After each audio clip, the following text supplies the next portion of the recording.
Nick, Good morning. 8:33. Yeah, indeed. Good morning, everybody. Thanks for making it so early.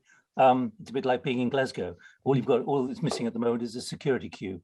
I can tell you, I'm sure it'll take at least an hour to get through it this time, standing often in rain and wind. I'm Nick Gowing, founder and director of the Thinking the Unthinkable project. But let me introduce Ali first of all, because what we're going to try and do in the next 57 minutes is not just explain COP26, but what the outcomes mean for associations. Ali. Thanks, Nick. Thank you. Good morning, everybody. I'm Ali Hippenstall, Exec Director at Climate Action for Associations.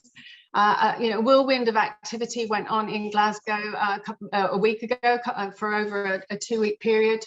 I guess what we want to look at today is what the breakthroughs were around the Glasgow Climate Action Pact, but also look at specifically what this means for associations, to zone in on a few of the really good initiatives that some trade bodies and professional institutes were activating across COP, but also taking a really good look at, okay, so what's next? What does this really mean for membership organizations, and trying to translate some of the bigger breakthroughs and developments into real practical action. But over to you, Nick. Thanks. Yeah, let me just re-emphasize that. And this is about you engaging as well with Pete Betts and the other guests that we've got. We'd like you to feel that this is a two-way street. Because we need to know where you feel vulnerable and what explanations you need. Obviously, there's a lot of reporting, and there's a very good document which has been prepared by CAFA, which is being published literally around now, which you can have access to. And I think, Sophie, you may have the link, which you can put up in the chat, which will help. But it is about the implications for your business and the millions of SMEs, particularly the implications.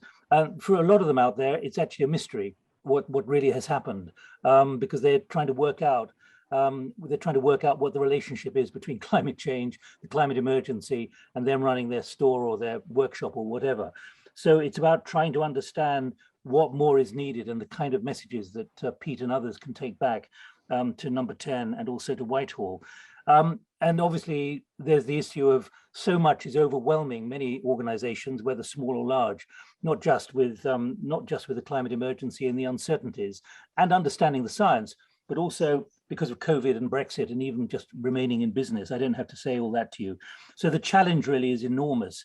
And it's interesting, when I talked to Nigel Topping, the high-level champion for Nature's Newsroom, and I mentioned that we were doing this and we'll be having this meeting today on Friday, he said, absolutely, this is an area where we're still not focusing enough because we're kind of forgetting the smaller organizations, the smaller associations, the professional bodies in this enormous challenge. So there's a fair wind in the next stage leading up to Egypt, presumably in Sharm el-Sheikh next year, and the time has come. We are delighted to be joined by Pete Betts, who's Strategic Counsel to the Cabinet Office, a veteran of many COPs, particularly Paris, and 10 years as Director for International Climate and Energy for the British government, now at the Grantham Research Institute on Climate Change and the Environment. And I'm introducing Pete at this stage, and I'll introduce the others in a moment, because I'd like you just to think if there's anything you'd like to put on the agenda, so that in the next 55 minutes, we can actually address it sooner rather than later, because obviously there's a lot in the media and a lot even in the draft of the kind of summary issues that can be taken away. There's a lot to be done. There's a lot on the agenda. And the COP deal is still going to be negotiated. And Pete, maybe you can, in a moment, just to highlight that this process didn't stop in Glasgow at 6 o'clock last Saturday evening. The process for the next 12 months is going to be equally intense, but maybe not quite as public. So, Sophie, have you managed to put up that chat, that link to? I haven't seen it go up, but just tell me if you have, and you'll see it in a moment. We also are joined by Emma Piercy, who's Head of Climate Change and Energy Policy at the Food and Drink Federation, and Sophie House, Senior Environmental Economics Consultant and CAFA commentary author of the document that you've got there, and Mike Spicer, who's Managing Director of Policy Department. Does anyone immediately want to put anything on the agenda? Like, I don't understand what's happening, or what kind of guidance can you give at this stage? do please put up a hand or put up an electronic hand before we go to Pete, and Pete can move his remarks accordingly. I can't see anyone at the moment, but please feel at any point you can come in and be part of this discussion as opposed to us just transmitting to you. Pete, I hope that gives you an idea of what we're trying to do in the next 55 minutes. Over to you. It does. Thank you very much, Nick, and it's great to be here. So I'm going to abandon the remarks I prepared, and I'm going to try to be brief because I want to be useful and not sort of drone on for hours. So I'll give a very, very brief summary of what I think was agreed, and then come on to what I think it could mean for associations and so on. But obviously, I very much welcome challenge and on that. So what was agreed? I would say four things. Four things I would draw attention to. First, I think managing to convene a COP in the middle of a pandemic and it's done in quite good spirit was an achievement. Secondly, a lot of press was focused on the negotiated outcome, the decisions that were agreed. I would say, firstly, they were indeed at the top end of what was doable, agreeing the sort of rule book on transparency and carbon markets, language on fossil fuels and so on. But they actually weren't the most important thing about the COP. But it was a good outcome on the negotiated part. The third thing, and probably the most important thing, was Glasgow was the first time that this Paris 5-year ratchet was deployed, where countries are meant to raise their ambition. And that was a very mixed picture. We had commitments at the very top end of what was politically envisaged from the big developed countries, except Australia and some others, like, for example, South Africa, Colombia, Argentina. But we had almost nothing from the big emerging economies. So China and Russia tweaked their targets. Indonesia didn't move. Brazil and Mexico went backwards, for example. This matters. This is where most emissions are. And that's why it's so important. We've now got this annual process to come back. We'll see whether China in particular feels any pressure next year to do more. Fourth thing was there was a whole raft of sectoral commitments. These are not agreed by the whole COP. They're kind of coalitions of the willing around things like halting deforestation, phasing out coal power, phasing out internal combustion engines. I think there was some good stuff in there. Some of them were a little bit overspun, but there's definitely some good stuff in there. It is difficult to make that stuff happen. It is difficult to deliver through those. And we can talk about that if people are interested. So what does it mean overall? So first of all, overall, different estimates have been produced. If you just look at the country 2030 targets, which I agree with others is the most important thing, then Climate Action Tracker says we might now be headed for something like 2.4 degrees, as opposed to, say 3 degrees after Paris, 4 degrees before Paris. So it's progress, but not enough, as government have said. If you add in and make lots of assumptions about the net zero goals, we've now got 90% of emissions covered by net zero goals mid-century. If you make assumptions about how they're implemented, we might get to 2.1. And if you make some assumptions about the sectoral commitments on deforestation and so on, you might get to 1.8, people have said. I think that's a bit optimistic, and I think the safer number is probably 2.4. Happy to be challenged. What does it mean for you? So I would say, and you will tell me if I'm wrong, for most sort of SMEs, it's domestic regulation which will be most significant for you in the first instance, but I'm happy to be challenged on that. The UK has one of the most challenging targets in the world now, 68% by 2030, 78% by 2035. This is going to require a really massive set of policy. And things like heating, replacing gas boilers, rolling out infrastructure for electric vehicles, changing food and drink, dietary practices, but also emissions from agriculture more generally. So, I think this is going to be very significant, but I would say it's probably going to be bumpy in terms of the legislative path, because I imagine there's going to be pushback on some of this, particularly if it's a perception that China is not doing enough. So I do think it will be quite a there'll be sort of, you could even envision yellow jacket type, gilet jaune type pushbacks at times. But I think the direction of travel is very clear. So, I would say to businesses, don't look at the noise, look at the signal. And the signal is, I think, a long-term decision that governments are going to do more in this space. I'd say politically, US and China did come together at the COP on this issue, but there's almost nothing in that declaration that they made. So the question is whether they can turn that into some substance. The Chinese have not changed their target since 2014. What others have dramatically ramped up, but they haven't. I think the EU was pretty low key at the COP, but they've got a very ambitious target.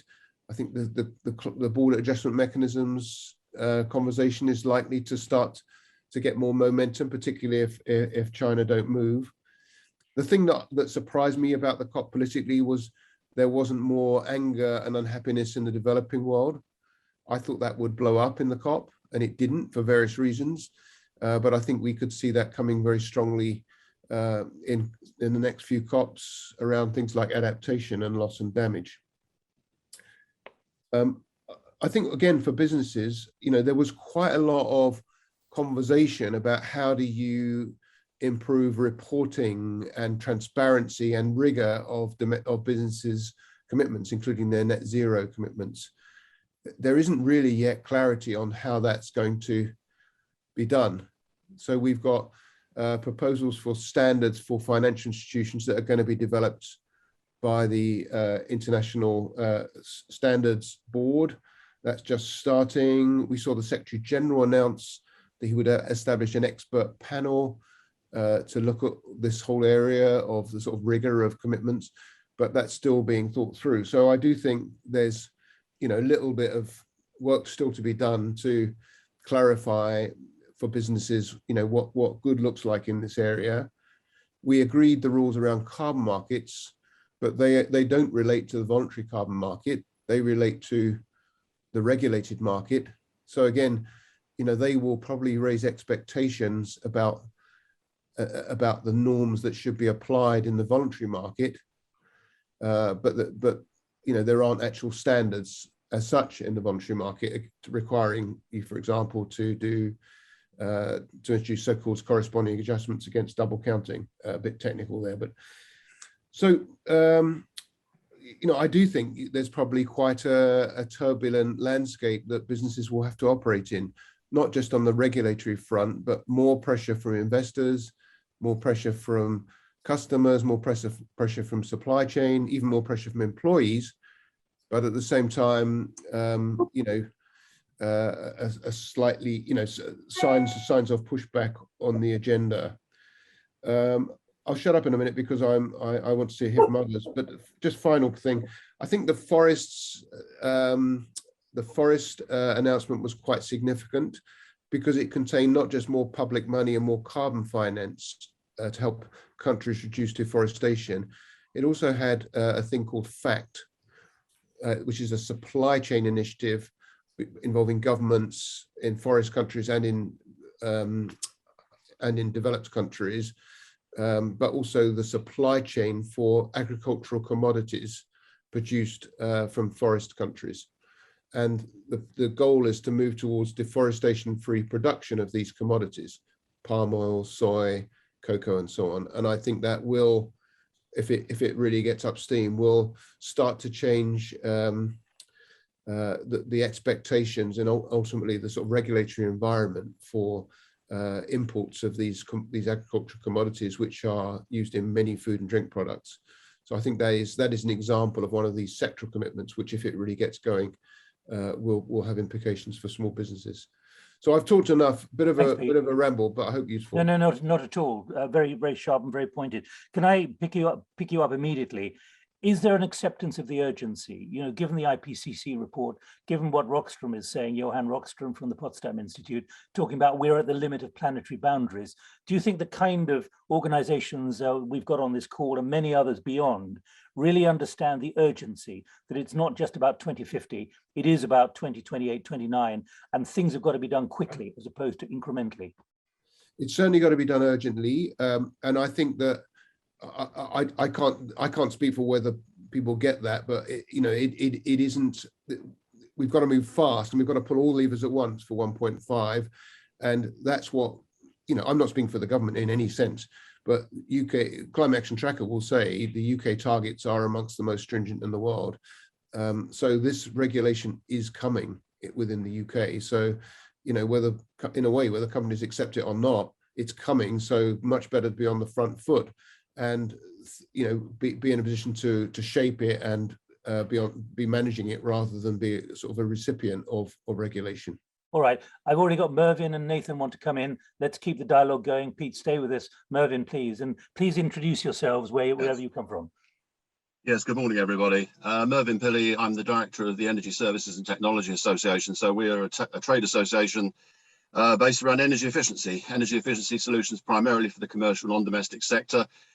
First things first, I wanted to say that it was really exciting and positive to have energy efficiency mentioned for the first time, I believe, in a COP published agreement. That was the first time. And I think it also reiterates the International Energy Agency last week launched their report, their 2021 report on energy efficiency globally, and said whilst things are improving in some areas, there's still a mountain of action required for energy efficiency to be measures to be implemented and achieved. They agree with us totally that it should be the start of every net zero journey. It should be considered to be the first fuel, which seems to have been forgotten by so many policymakers, so many governments, so many organizations. Using less energy is absolutely the clearest, most crystal way of helping most organizations and businesses to achieve net zero.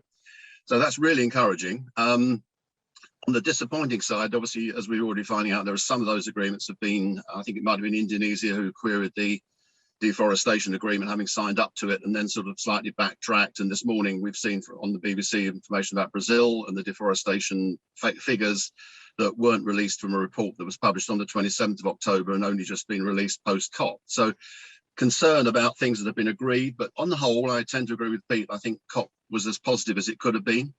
What do you think the implications are for your sector then, Mervyn? Nothing specific on that part of it, Nick. I was pleased, and most important from our sector, energy efficiency is that was the message that we wanted to get out. And in fact, we did launch an energy efficiency manifesto ourselves on the last day of COP to reinforce to governments, certainly the UK government, the importance of energy efficiency.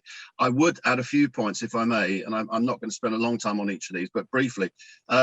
Very disappointed with the net zero strategy and the heat and building strategy that on the UK side that only came out very, very much just before COP and was lacking a large amount of detail. And unfortunately is pushing some decisions like hydrogen and other decisions down the road when, as you quite rightly say, Nick, this urgency is needed. So clarity and absolute policy clarity is needed from the UK government. We're a huge fan. I'm an accountant and an amateur economist by background. I'm a huge fan of incentivization to go with the legislation, carrots and sticks. We desperately feel that there should be a VAT adjustment for energy efficiency activity and equipment and purchases. Absolutely, we now have the ability to set our own VAT rates, and it's very frustrating that the Chancellor is not implementing activity as a zero rated VAT. For us, that's a no-brainer. So that's very much a key strategy for us, using that incentivization to encourage SMEs and all sizes of business to invest in energy efficiency. Yeah, as I said, and right. The last thing, actually, the only last thing I'd say, and I think this is incredibly relevant and especially relevant in terms of the numbers, we're desperately concerned that the government feel that the private sector can come up with £90 billion of private sector investment before 2030, because in a pandemic scenario, we don't quite understand why the government isn't putting more direct incentivization in through taxation rather than relying on the private sector to do all of the heavy lifting. 90 billion by 2030 from a sector that's been ravaged by a pandemic, by all sorts of other issues is hugely questionable. So I'll now get off my soapbox and allow the rest of the meeting to go on. But energy efficiency was really positive. I'm really, really happy that that was included in that final communique. Nathan, I'll come to you in a moment, but Pete, just on that one issue, you say you don't work for the government, but you know what's going on in government. Does government realize that government direction is going to be critical to help, to guide those in the vast number of associations and professional bodies represented on this call? When people are looking for guidance, they're looking for encouragement, they're looking for ways to achieve something urgently with, as Mervyn said, VAT clarity or other clarity. Is there a realization that this cannot just be left to people to do by themselves? As I say, I don't speak for the government, but you know, this is a massive task. You know, government isn't going to get everything right, and I definitely think, you know, you need to be clear about what you need from them at all times, because you know, currently there is clearly and I also advise the Climate Change Committee, there is a big policy gap between, you know, the very ambitious targets and what is needed to meet those targets. So a lot of policy is yet to be put in place, and I think I would urge you to help shape that and direct that government as to what's needed. And is the way of doing that pretty clear? I'm sure there are formal routes, but I think there are all kinds of ways you can try and shape government thinking. All right. We're using the traditional lobbying routes for that purpose, I would stress. But what's coming through already is the need for guidance for small business, large business. It's got to be clarity, as opposed to just waiting for instruments which are introduced and then withdrawn at 36 hours notice, which is good for nobody. Nathan, just before I come to you, can I just ask Sophie House, who was involved in drafting this document? Sophie, very quickly, can you just summarize the bit towards the end, which most people won't have read yet, about what associations can do on accelerating the path to green? You're on mute. You're on mute, Sophie, you're on mute. I'm sorry about that. Yes, while you were talking, I was thinking about, yes, as there are many SMEs have to take on board what is coming next to try and get to net zero. But on the other side, when I put the report together, so I have a sort of bird's eye view, I think, of what was happening and the announcements coming out. I also think on the other side, there are two things. We do need to do something very quickly before 2030 to change and reach our net zero targets. But also, I think the opportunities that this brings as well. And we talk about supply chains. There was the UK government announced funding for nuclear programs, which may or may not happen. But again, the opportunities and the jobs and skills and companies, how they could be part of this. So I think there are two sides of it. There's, on the one side, barriers to overcome to meet these regulations that are going to come forward, but also it's a new green economy that we're going towards, and SMEs need to be ready for this. But also the huge opportunities that this presents. That was my feeling, that there's something very positive out of this as well. Pete, just again quickly, if you can, do you think that penny has dropped yet? The idea that there is enormous opportunity here, as opposed to being one of fear. You're on mute. Yeah, I think the penny has dropped. That there's huge opportunities. As always in government, there will always be winners and losers, and the losers may often be more vocal. So again, it's about getting that across to government at all times, what the benefits are of early action on the part of the sort of organisations represented here.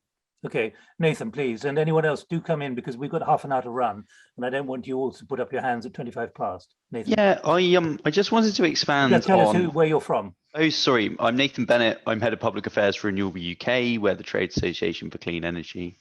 I just want to expand on a couple of points that Pete made, because I think one of the biggest takeaways is for the UK public, and it is that 1.5 degrees is alive, but barely alive. And so the continued calls that you're already seeing through the market are going to be there from your customer base. We've already seen that younger people, not just Gen Zers, but millennials as well, and increasing parts of the older market, are using the transparency of the internet, are using their economic weight in the way that they make purchasing decisions. And the narrative from this, that we can still tackle global warming if people change, is going to change your the purchasing behavior of your customers.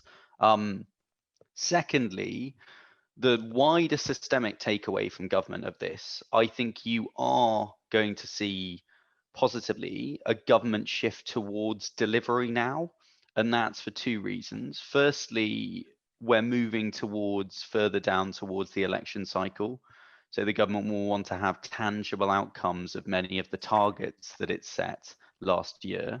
So I'm optimistic that it'll switch to more granular policy detail. Secondly, as we know, there are a lot of net zero targets set at this COP, but there are not a great deal of 2030 targets or nationally determined contributions set by governments. And so the world was tasked with coming back to Egypt, Sharm el-Sheikh, next year with their NDCs. Now, government is still the COP president, and the Prime Minister is still very invested in the success of the UK leading the world in tackling climate change. So we will be looking to some extent to demonstrate our own success in getting our house in order in that granular detail in order to try and influence the world. And the third, I mean, I'm the trade association, I'm not a business directly operating in this environment, but one of my big take homes from sort of standing in the blue zone for 2 weeks is just how much more of a business heavy COP this was to previous COPs, particularly when it comes to financial services and investors. I do think there has been a significant switch in the global market. And as Pete said, it's not just the demands from customers you'll get, but demands from your investors for change. But on the flip side, that should be something that we should be positive about as well, because those institutions from which you draw your finance for capital, etc., are keener on seeing you go green than they ever have been before. So there's kind of opportunities as there as well as push. Those were my takeaways from COP anyway. Thanks, Nathan. Let's go to Emma, can we? Emma, the head of climate change and energy policy at the Food and Drink Federation. I mean, your businesses are going through stress already with labor problems and et cetera, et cetera. Now there are all these other issues, and certainly when we did a breakfast a few weeks ago, I think there was someone there representing those who have to invest in new equipment and the equipment in kitchens and so on, and also in storage and refrigerating storage. And when you're under financial pressure, that's a big ask, even if there is a sustainability imperative to do it.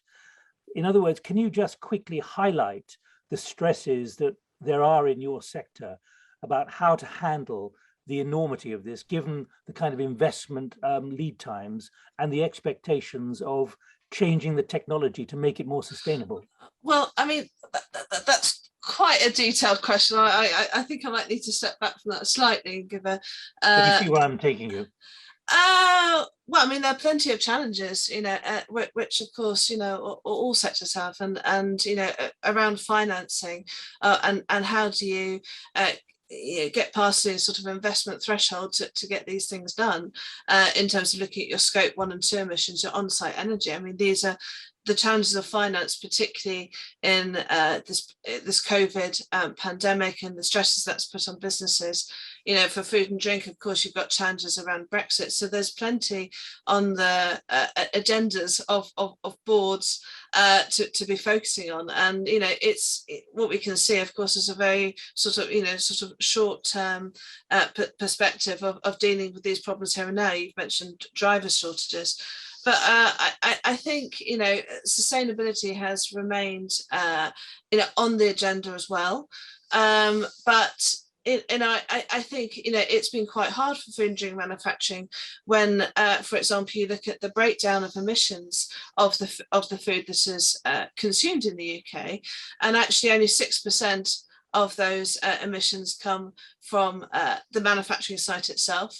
66% comes from ingredients, and then, you know, I think it's about 3% from packaging, and, you know, you mentioned logistics, you know, the cold chain, distribution, storage, as well, and of course the world of consumers. So you know, when manufacturers or food manufacturers and all sizes look at, you know, what can they do to reduce their emissions, this is something that certainly that we as an association are trying to help with.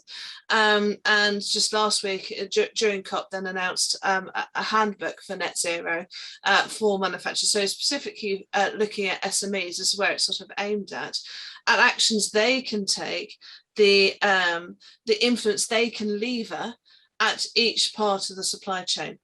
And I think, you know, in terms of a sort of a takeout from COP, you know, we all heard Greta talking about blah, blah, blah, and that we actually now need to move to action. And I think that's very much, you know, what we've tried to do with this handbook is focusing on action. So there are positives there. I think just the one other remark I'd make in terms of targets is that actually, certainly when we started this handbook project, we wanted to focus on action here and now, because actually sometimes if you focus on targets, it seems too daunting. And what we need companies to, all manufacturers to do is start off wherever they can. So that's an important point.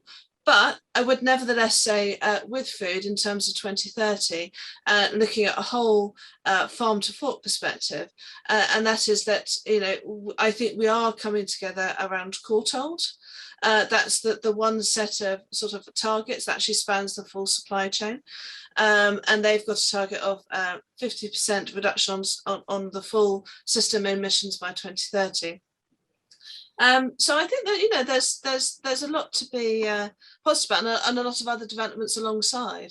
Tell me how your handbook was received. Was it courteously stuffed in on a corner of a desk, or was it actually consumed and people realized, oh, we've got to do something now? Yeah, well, the responses we've had so far, I've had a number of questions around effectively around carbon footprinting. You know, there's a number of methodologies out there. There's definite drive towards in the sector to work towards a unified sort of consistent approach across the supply chain. So that's something we're working on, if we've responded on. Of course, that then feeds into the issue around labelling. You know, I've had a couple of other members get in touch.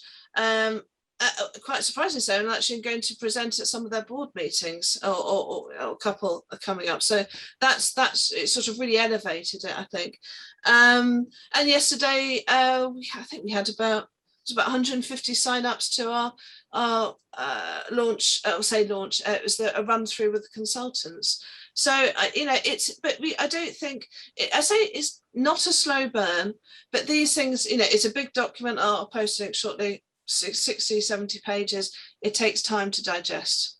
But what you're saying is there's interest in this happening. There's a multiplier at work. Oh, I mean, picking up speed. Absolutely. I mean, over this last year, I would say, obviously as we are now online, a lot is online now. We do a lot of webinars, podcasts.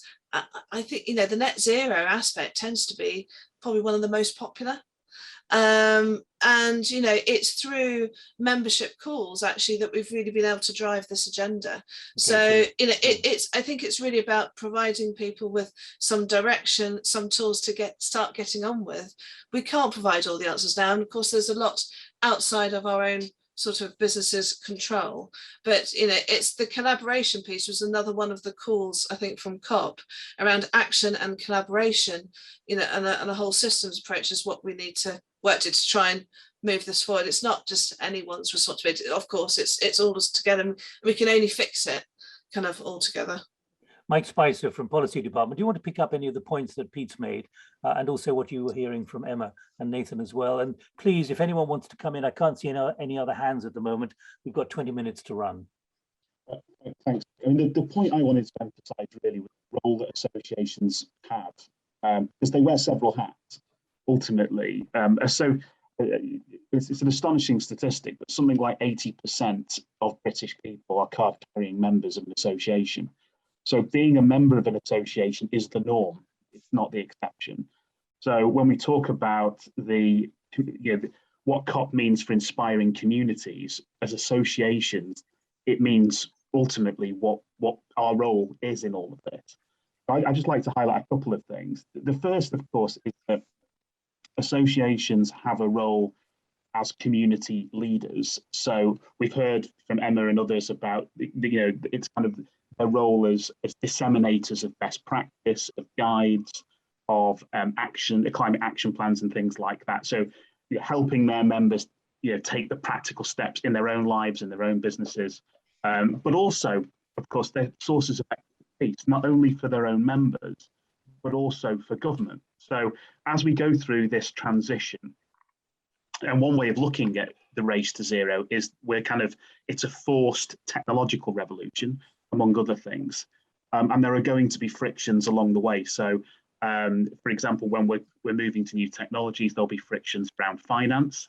There'll be regulatory frictions here and there where we need to get the regulations right. There will be some difficult conversations within boardrooms around how we can implement some of this stuff. So I think associations play a really important role in that, being that expert. And I think one of the things that I hear a lot when I talk to associations is that role that they have to campaign for changes in legislation or changes in policy to help their members transition faster. So whether it's for financial packages to help with the adoption of new technologies or something like that. One of the challenges that associations face is that they're often, even at their smallest, broad churches of people and organizations. And when you put your head above the parapet and campaign for new legislation or policy packages, sometimes associations find that a difficult thing to do because they have to keep a lot of people on side. And my advice, and it's contained in a tip sheet actually on the CAFA website, which you can download if you're interested. But my advice to any association that's looking to kind of put themselves out there and really campaign for positive change around climate is to really find that thing where you have common ground among your members, a common experience of the costs of inaction.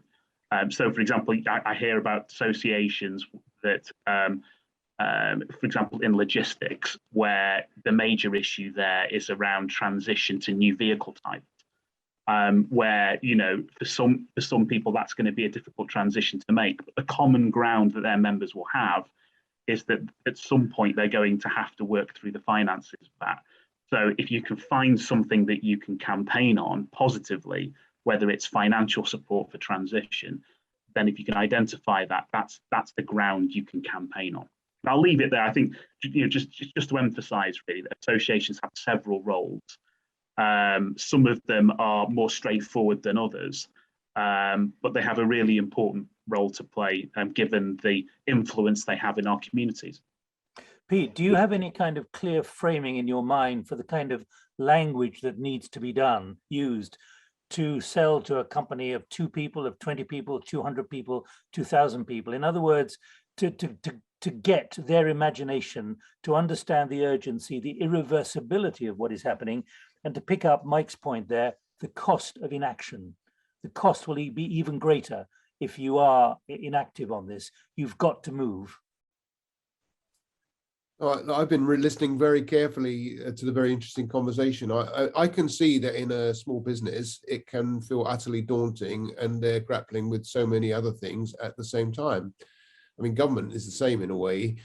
So I thought what others have said about, really focusing on a few practical things that can be done and, working with colleagues in other organizations, and also with trade associations to press government to create, any needed enabling environments was really good advice. I do urge, small businesses to come together and sort of try and shape government, because government can easily get deflected by things. It's multiple complex agendas. So, just focusing on practical things and what's needed to facilitate them, I thought was really good advice from some of your very good panel.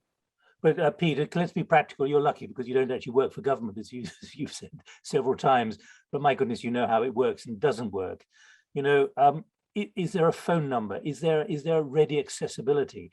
That's why I mentioned Nigel Topping, his remark to me. We are overwhelmed, but we know we've got to do it. Is there something that can be mobilized in BASE or anywhere else where this can be given incredibly important new energy and drive and focus? I mean, I see that in the chat, Beza put together the SME Climate Hub, and I'm sure that's important, and I'm sure talking to contacts is important. Yeah. I do think my experience in government was that, you know, having concrete proposals that have been thought through, coming from, you know, influential bodies that resonated because they might work, because they were cost effective, because they were politically doable, and that used the right sort of language, caught the political zeitgeist. All those sorts of things are what trade associations can do. It's not easy, but that is what, in my experience, you know, resonated with, certainly with officials, but sometimes with ministers, as to, you know, when outsiders were trying to shape policy. And Emma, quickly, you posted the SME Climate Hub at BEIS. What's your impression of how it's working, or what it is at the moment? Does it have any capacity? Well, I suppose capacity, I'm not quite sure in terms of capacity what you mean by that, but I mean, it's sort of like a toolbox, which is, you know, one of the aids out there that can help SMEs, you know, start to consider where they can actually start on this journey. And this was sort of set up way before COP, but in, you know, to sort of seek SME support for net zero commitments. I was just trying, I'll dig it out in a moment. There's another website, I think something like Zero Carbon Business, Zero Carbon Hub. I'll find it shortly. Okay. But basically, you know, you're getting tailored advice according to different sort of industry sectors. So I think that there are tools out there, but it's also, you know, how you communicate them, how you get them out there so that they're visible. So, you know, I think it goes back to sort of a collaboration piece around sharing information and you know, so that people can, you know, see what's out there. I mean, yes, Climate Action for Associations or resources. I mean, it's having these things in a place that's accessible. All right, Mervyn, I saw you shaking your head when I asked that question of Emma. You wanted to come in anyway, but we've got 15 minutes to run. But what's your thought? Well, one very quick point, and I don't want to hog the meeting, but just very quick point. I totally agree with Mike. I mean, I'm a passionate believer in trade associations, working with them full time for over 20 years, lobbying with governments and various governments of different colours. But my main concern at the moment is how hard it is now for associations to get heard by ministers. Ministers are certainly in our sector, the energy sector, very short term. We've had about 4 energy ministers since I've been in post in April 2019. Civil servants come and go. I've finally managed to find a deputy director level in BEIS who's very interested in new ideas, new thoughts. He's come from the private sector. It can be very challenging for career civil servants to really want to engage with the sector. And it's just so much harder now than it was when I first got involved in trade associations to get the ear of a minister, unless you're one of the really big superpowers. You know, certainly some of the major membership organizations have a much easier route. But for a lot of trade associations, certainly if you've got multiple associations in one sector, for example, that's when it can get quite challenging to actually get that policy message through. I still think Michael Heseltine had it right back in '93 when he created the Trade Association Forum. Government should be using associations to create policy, not listening to trade associations where they react to policy. And that's, to me, that's the most important thing. But that's not something we can control, unfortunately. Pete, do you think that is actually a critical weakness in government at the moment, simply because they're overwhelmed by other things, that they've been focusing on the big catches in the big companies, the SMIs and so on, and that this is now an area, because it's so significant and critical and has a significant percentage of economic activity supporting the big industries, that this has got to be addressed now at speed? Look, I mean, I'm speaking privately and personally. I mean, I think government has become more short-termist. I think ministers are much more driven by the 24-hour media cycle than they used to be. I recognise what is said about very fast turnover. So I'm a kind of small businessman myself now. So I know how hard it is when you're juggling multiple things. So I recognise a lot of what is said, and I don't have a silver bullet. But I do think knowing what you want. Working out what you really want, what you need, and then devising a strategy to try and influence government to deliver it is part of an answer. All right. Does anyone else want to come in? I can't see any other hands. I could pick 1 or 2 people, but Philippa, we met before. Do you want to come in at all on this? You're talking to me, Philippa? Yes, indeed. Yes. Oh, hi. No, in fact, I know Mervyn and a few of the other callers. I really want to be on this call to learn more than anything else rather than comment. I'm meeting with Alison a little later today. This is all quite new to me. Our members, we need to educate them and really lead them. And so the websites that you've given out, I'm very interested to have a look. And I know CAFA have a lot of information. So yeah, I haven't really got any other comment, I'm afraid, this morning. But I think what you did say there was rather important. It's new to you. And I would suggest to you, this is the challenge for associations and professional bodies. All of you have decided to turn up at 8:30 in the morning, but there are others for whom this still feels like something of a marginal activity as opposed to a core activity. And I can see you nodding agreement, Mervyn. And therefore what you say, and that's what CAFA is all about. And Ali, maybe you could just come in and underscore the kind of things that there are in the draft, because certainly that's why we've been involved for the last few months, because we can see that this is a big hole where those who need to be informed much more precisely and encouraged to see the positives are simply not really getting a voice or even thinking about having a voice. And that's so, Philippa, actually, you did make an important contribution. It's all quite new, and it's all quite new to a lot of people. But as Pete would underscore, I think, Pete, and I'm looking at my notes from your LSE thing with Nick Stern and Archie Young last week, you talk about global public pressure. You talked very explicitly about public pressure. In other words, it's not just from the top, it's from the bottom up as well. It's the way I read it, and looking at my notes. So the dynamics of all this are changing very fast. And I think, Philippa, you put your finger on something. Pete, did you want to come back? I was partly talking about China. I mean, the way that the UN process works is that countries' targets are, quotes, nationally determined, and they're determined in capitals. There's no process in the Paris framework for guiding what a country's fair and adequate contribution is. There's no negotiation of those targets. And yet, a number of big economies, particularly the biggest emitter, put forward a very modest target, and it was received in almost silence by the global media. And, if Paris is to be working, then you need to have that conversation operating. So that's really what I was talking about. I think for SMEs, I think largely it's about the domestic regulatory environment and trying to shape that, and maybe a little bit the EU environment. I think the lack of Chinese and other action does present risks down the line to sort of, even with trade measures, if we don't see more from them. But that was what I meant when I said that. Anyone else want to come in? Ali, do you want to pick up about where CAFA is going to take this now? We've got 10 minutes to run. Yeah, thanks, Nick. It's been a really interesting conversation. I think we can't underestimate the role of membership organisations, both on the trade association side and on the professional body side, to mobilise and drive change. And I think there's a real opportunity for membership organisations to really step up and, from a bottom up, driving policy and influencing change, and also down in terms of cascading support, information, guidance, learning, training, skills development, etc., to the memberships that every single association represents.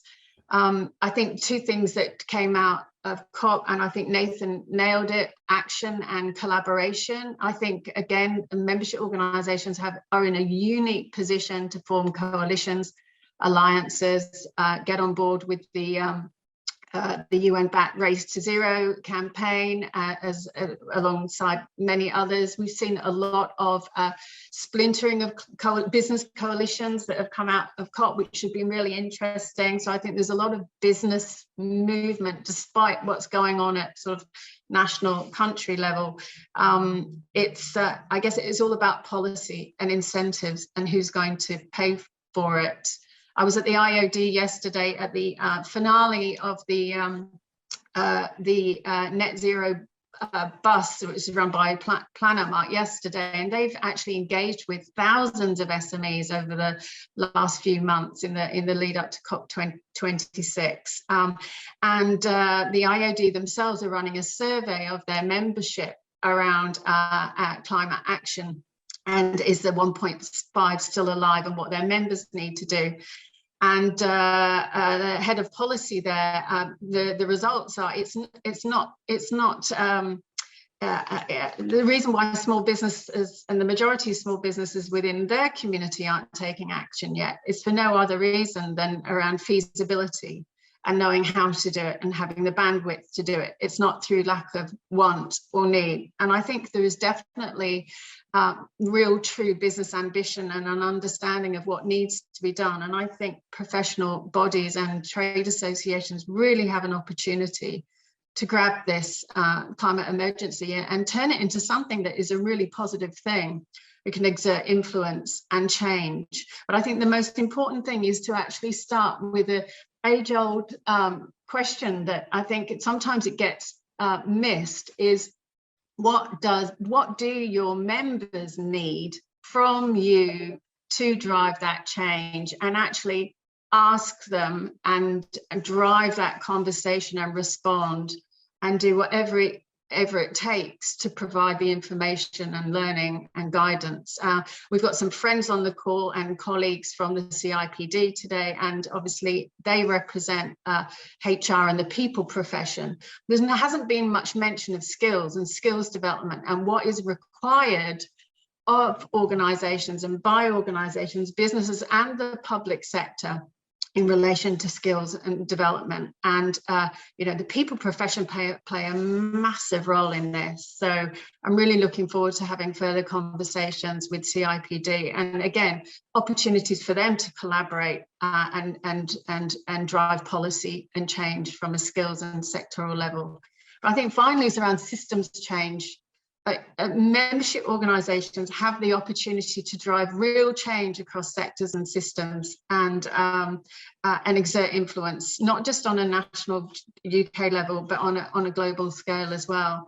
And Climate Action for Associations, we're really excited about being on this journey with associations and helping them with their path. But I'll stop there because I could talk about it. Pete, you just posted, good point on skills. All businesses will need new capabilities. Is it also about awareness? Things like resilience, when you look at what is happening with floods, when you look about what's happening with the supply lines and so on. In other words, waking up to things which up to now have really been seen as someone else's problem. Yeah, I think it is. I think the sort of shift is sort of away from just sort of avoiding doing bad things to showing how you can contribute to solving the problem as well. So showing how you can do good things. And I do think all businesses are going to have to do a kind of audit of everything they do and think about, how, where they could be vulnerable to risk, but also, where the opportunities are and, whether they've got the capabilities to seize them. Let me just ask, I know Mervyn, you want to come back, but does anyone else who hasn't put up their hand, and I can't see you either because you've closed your video. Does anyone else want to pick up on that? Almost along the lines of, I'm working and I'm representing an association or this group of businesses, and I can tell you we're nowhere near where we need to be. And it's picking up really the kind of spirit of what Philippa has said. And also I think what Emma was saying about how you're building through 120 and 140, and it's building probably, it's becoming its own multiplier. Does anyone want to come in? I'm looking for a hand if it goes up, but Mervyn, just fill the space for a moment if you can, in case a hand does go up. There's Sophie Hooper. So Mervyn, can you just wait? Sophie, quickly, can you come in? You're on mute at the moment. Yes, I know, but I've got two screens and my cursor was lost. So we do an annual sustainability survey. Just remind us who you are. Sophie Hooper, I'm the head of policy at the Institute of Workplace and Facilities Management. So we do an annual survey on sustainability to kind of really understand what the needs of our members are and how we can meet that and really help fill some of the gaps. And that really clearly showed that there is great intent amongst all members, but there really is a gap between that intent and action. And that's for a variety of reasons. There's actually three key areas. There's no holistic strategic approach to the issue in front of us, especially when it relates to net zero. There's also a lack of data, whether that is to understand what your baseline is, targets and setting them, and then tracking that. And then the whole issue, the package around measuring the data and getting it audited, etc., and being transparent about it, because there's a lot of greenwash out there. So that's a huge issue. And then the third bit is something that people already touched upon. It's the skills issue to really deliver against that. So as a professional body for facilities managers who play a huge role in decarbonising their organisations, our major project for the first coming months is to really look at raising our professional standards so that we can have the whole skills mapping against that and then deliver that across all the different products that we've got as an organisation. We've got a huge role to play, of course. I completely agree with everything that's been said, because what Mervyn was touching on earlier on the heat and building strategy, it's really difficult to see the scale of the challenge that needs to be met, that the heat and building strategy just does not provide sufficient incentivizing. So it shouldn't all have to come from business, but business is going to have to be a huge driver for this and do it in the right way. And this is where we, from our perspective, really need to make sure that we can upskill and provide our members with the tool to do that, because they can make a huge difference, whether that is in net zero, energy efficiency, looking at what renewables are available for their organizations, looking at circular economy and sustainable procurement packages, etc. All of that, we really need to make a massive difference. And that comes from our professional standards. So we're looking across the board to drive that. Sophie, thanks. That's really important. Thank you very much for that insight. We've got a couple of minutes. Mervyn, very quickly if you can, and then I'll go back to Pete. Yes, very direct relationship between SMEs and skills. Installers needed retrofit sector shovel-ready projects all around the UK, and as was proven with the Green Homes Grant Scheme, really failed because no one thought about the ability of SMEs to train up the number of installers required for the scheme without a direct support from the government to actually help that training process happen. All right, thanks. Look, we're almost out of time. Pete, can I just ask you one other question? I think one of the things which has struck everybody coming through is the new imperative of understanding the threat to nature. It's not something that everyone thinks about, but picking up on the Dasgupta review, that nature now has to be factored in as an externality, and it has to be factored in as a cost. It's not something you can keep abusing. Do you think that's sunk in? I don't think it has fully sunk in. I think that nature, doesn't have such easy metrics as carbon. So, but I think it's definitely coming. And I saw a big group of financiers pledging to, nature-proof their investment too. So no, I don't think it's sunk in, and I think it's coming. All right. Well, Pete, thanks very much indeed for joining us, and Mike and Emma and Nathan, all of you as well. So thank you very much indeed on behalf of CAFA. Alison, Ali, the last word. Thanks, Nick. Thanks everyone for taking part today. Really appreciate your time so early in the morning. I think just one parting comment from us is that, let's keep the spirit of 1.5 alive. This is all about action and collaboration, and membership organisations are firmly placed to lead the way on this. We have produced a report which demystifies COP and summarises the breakthroughs and outcomes, and Sophie House and Mike Spicer, CAFA associates on the call, worked really hard to develop this report in collaboration with us, with some key takeaways for associations within that. So we'll be sharing that with everyone on the call and making that available publicly as well after the event today. But thank you so much. Thanks, Nick. And a lot of good positives on the chat line as well. So we've clearly, amazing, even among people we didn't hear from, it's made an impact. So thank you, everyone. Thank you very much. Bye-bye. Bye-bye.